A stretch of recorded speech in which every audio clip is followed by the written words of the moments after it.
Have you ever looked at someone playing a guitar, coding an app, or speaking fluently in a new language and thought, I wish I could do that, but I'm not just talented enough? By the way, hello everyone, welcome to the channel The Joystick Lens. This is a channel where I will help us both to be productive in life and work on the things that will help us to improve in life. And today's video is about how we can learn anything. Learning anything is a very hard task in this busy world. People are stuck in jobs, studies, traffic, a zipper. Should we include these things as well? Anyways, even if we are not doing anything, all the time is consumed by scrolling reels or watching Netflix. But what if I told you that learning almost any skill, yes, even that one you have been putting off, is not about talent, it's about process. And in a few minutes, I'm going to show you exactly how we can learn anything. Yes, we. Actually, I'm also stuck in this situation. So, I have been reading stuff online, watching videos on how you can learn anything, reading some books, and got to know many different theories. And now, let's dive into it. The 10,000 hour concept. The 10,000 hour concept originates from a 1993 academic paper by Andres Eriksen. He studied violinists at the Berlin Academy of Music. Students were grouped by three levels: elite performers, good performers, and the average ones. He found out that the elite violinist had practiced on average of 10,000 hours by age 20. Good ones had 8,000 hours and the average ones had 4,000 hours. They concluded that deliberate structured feedback driven practice over many years was the biggest factor in becoming world class. Then in 2008, Malcolm Gladwell published a best-selling book, Outliers: The Story of Success. In chapter 2, titled The 10,000 Hour Rule, Gladwell summarizes Erikson's research and says 10,000 hours is a magic number of greatness.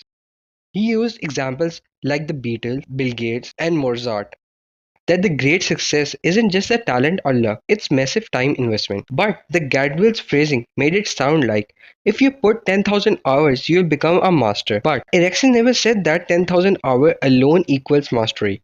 He empathizes quality over quantity. Erikson later clarified, Gladwell oversimplified my research. There is no magical number. Some people become experts in less time, others more. It depends on how you practice. So let's find out what this 10,000 hour rule actually is. It says that if you work for 3 hours a day, you will become master in that skill in 10 years. Or if you work for 5 hours a day, you will master that skill in 5 to 6 years. It sounds like a lot, right? But people who become amazing at something like Messi, Mozart, or chess grandmaster, they often practice for years like this. But it's still a lot. We don't have much time for that. So let's move to the second theory, the 100-hour rule. In the late 90s, Stephen Greenland stated that if you want to be the master at something, practice it for 1 hour. So, what this rule actually says? It says that if you work for 1 hour in a day, then you will complete your 100 hour in 100 days, which is just only 3 months. The 100-hour rule is not from academic research, but from early internet thinkers and modern productivity advocates. Unlike the 10,000-hour rule from Anders Ericsson, the 100-hour rule is not officially attributed to the single academic or author. It's more of a practical idea that has emerged from educators, coaches, and self-learners over time. It is a very useful practice. As you can see, it takes much more less time than the 10,000-hour rule. But there are some key factors of this rule. First, the 100-hour rule of deliberate practice makes you pro-efficient, not a world-class master. It's especially useful for gaining real-world competency quickly, rather than aiming for elite expertise. This rule, it's more achievable, it's more motivational, and it's effective as well. But what if I tell you there is one more rule which is more efficient, less time consuming than both of the above, and you can easily do it in less time? So let's move to the third rule, which is 20-Hour Rule by Josh Kaufman. Josh Kaufman is an American author, speaker, and self-learning advocate, best known for his work on personal development, business, and skill acquisition. He stated that you don't need 10,000 hours to learn something. You just need 20 hours to learn something well enough to be functional. So what's the catch?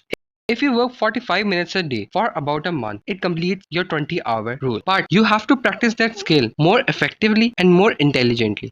To make it more efficient, he stated the 4 simple steps. The first one is to deconstruct your skill. First, you have to break down all the steps of the skill you are going to achieve. Look into the skill and break down into smaller pieces. Then you have to practice the most important things first. The second step is learn enough to self-correct. Use the help from books, videos, websites, articles, etc. Work on this skill per day as much as you can rectify it. Don't overload yourself. Third, remove the practice barriers. It simply says that you don't need to procrastinate about the things that you don't have. Just try with the things that you have. And the fourth step is practice at least 20 hours. What I believe this is the most efficient and the easiest rule we can achieve. We all know in this busy world, we are stuck in jobs, we are stuck in studies, we are stuck in many different things. But if we can focus only for 45 minutes a day, you can learn any skill in 20 hours. So guys, now it's on you what you are going to do in your life. These rules are just the structure. You have to make a path yourself and work on it till the day you achieve something and you feel confident about it. So alright guys, that's the end of today's video. I hope you enjoyed it. If you like these type of content, make sure to subscribe to my channel. See you in the next video.